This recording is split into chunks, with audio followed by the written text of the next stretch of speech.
এগুলো আপনি আমাকে কি পড়তে আরে বলছেন? বসো বসো। কেমন ছোট ছোট এগুলা, কেমন লাগতেছে এগুলো? আরে বসো, বসে কথা কও। এই যে হাত দেখা যাচ্ছে, তোমার তো খুব সুন্দর লাগতেছে। কিন্তু আমার কাছে কেমন কেমন যেন ফাঁকা ফাঁকা লাগতেছে। আমি এগুলো পরবো না। আরে এইগুলো তো টাউনি মানুষ এইগুলো পরে। আর এইগুলো পরে তুমি ওই গুলশান, বনানী এই সমস্ত জায়গায় যাবা, ক্লাবে। এগুলো পরে আমি বাইরে যাব? মানে ভারত থেকে যাবা তুমি গাড়িতে। তোমার এগুলো দেখছে কে?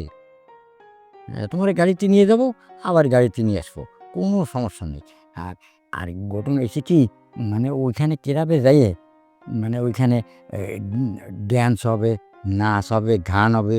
ওইগুলো তুমি দেখবা, তুমি এগুলো শিখবা। শিয়ার পরে তোমার একজন, যেকোনো একজন পছন্দ করে নিয়ে যাবে। নিয়ে যেয়ে আ কি করবে কদু? নিয়ে গিয়ে কি করবো? আমি তো এগুলো জানি না। হ্যাঁ, হ্যাঁ।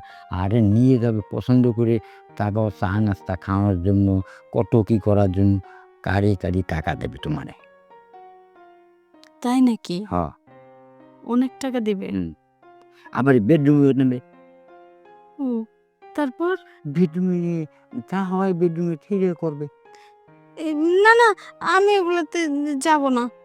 আরে তুমি চাকরি চাইছো, তোমার চাকরি জোগাড় করে দিছি। আর এখন ঘটনা হলো কি, মানে তুমি বড় হতে চাও না? হ্যাঁ, আমি অনেক বড় হইতে চাই, অনেক টাকার মালিক হইতে চাই। আমার অনেক নাম যশ খেতে হবে, অনেক কিছু হবে আমার। এই তো এইবারে বুঝছো। তুমি ওখানে যাবা, তোমারে না হলেও প্রতি রাত্রে মনে হয় ৫০ থেকে ৬০,০০০, ৭০,০০০, কেউ ১,০০,০০০ টাকাও দেবে। প্রতিদিন? হ্যাঁ। আমাদের দেশে তো মাসেও ৫০,০০০ টাকা কেউ দেখে না কোনোদিন। বছরে দেখে, কিন্তু প্রতিদিন ৫০,০০০, ১,০০,০০০? আরে ৫০,০০০, ১,০০,০০০ তার বেশিও দেয়। কি এমন কাজ যে এত টাকা দেয়? আরে তুমি বোঝো না, ওটা কাজ হলো কি, ওই বেডরুমে তোমারে নিয়ে যাবে, তোমার চেহারা ছবি, এই পোশাক দেখলি তোমার সবাই আগ্রহ করে নেবে। নিয়ে বেডরুমে ওই স্বামী স্ত্রী যা করে ওইগুলো করা লাগবে। ও! তুমিও আরাম পাবা, তারাও আরাম পাবে। আর টাকা মধ্যে পড়ে তুমি টাকা পাবা। ও আচ্ছা, এইবার বুঝতে পারছি। এবারে বুঝছো? হ্যাঁ, তাহলে তোমার চাকরিটা ভালো দিলাম না আমি? আর এমনি গার্মেন্টসের চাকরি করলে কয় টাকা পাইতে? ৫,০০০, হেল্পার ৫,০০০, ১০,০০০, তার বেশি তো দিত না। ও বলে তারা হলেই নেই ১৫-১৬,০০০ টাকাতে। তাহলে এই চাকরি তোমার ভালো না? আর খাওয়া-দাওয়া তো তোমার কোনো কিছু করা লাগে না।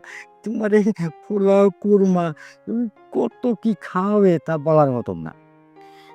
আচ্ছা ঠিক আছে, আমি তো রাজি। আমার কোনো অসুবিধা নেই। আমার টাকা হইলেই চলবে। হ্যাঁ, হ্যাঁ। আমিও তো সেই জন্যই বাছে বাই করেছি। কিন্তু তোমার পছন্দ হয়েছে চাকরিটা? হুম, খুব আজকে পছন্দ হইছে। বিকেলে তোমার আমি এখানে নিয়ে যাবো। নিয়ে তোমারে ওই ক্লাবে নিয়ে তোমার ডান্স শিখাবো। ডান্স শিখায়, তারপরে যদি আজকে যদি ভাগ্যে ভালো হয়, তাহলে আজকেই তুমি দুটো করবা। সত্যি বলতেছেন? হ্যাঁ, আ আচ্ছা ঠিক আছে। আব তাহলে কখন নিয়ে যাবেন? এই বিকেলে নিয়ে যাবো। ও মানে সন্ধ্যার পরে ক্লাব ক্লাব আচ্ছা ঠিক আছে। তাইলে আমি কি আমার রুমে যাবো? না, না, রুমে যাবা কেন? আইছো, মানে তোমারে আমি এত বড় একটা উপকার করলাম, কিন্তু আমার একটু উপকার করবা না? আপনার আবার কি উপকার করা লাগবে বলেন? হ্যাঁ, হ্যাঁ, আমার উপকার মানে তোমার এই ড্রেসটা পরে এ কি সুন্দর লাগতেছে। এখন আমার একটু মন চাচ্ছে। তা আমারে ওগো খাওয়ার আগে আমি একটু খেয়ে যাই। ও এই কথা? হ্যাঁ, আচ্ছা ঠিক আছে, ওটা কোনো ব্যাপার না। আমার জন্য ভালোই হবে। কারণ আমি একটু আগে থেকেই শিখে গেলাম। কারণ পরে তো আবার যদি অসুবিধা হয়। অসুবিধা হয়। আচ্ছা ঠিক আছে। বলেন কি করতে হবে? এখন মানে কি করতে হবে বলুন না? না। এই দিদি একটু বলে সবাই ও শুইতে? ও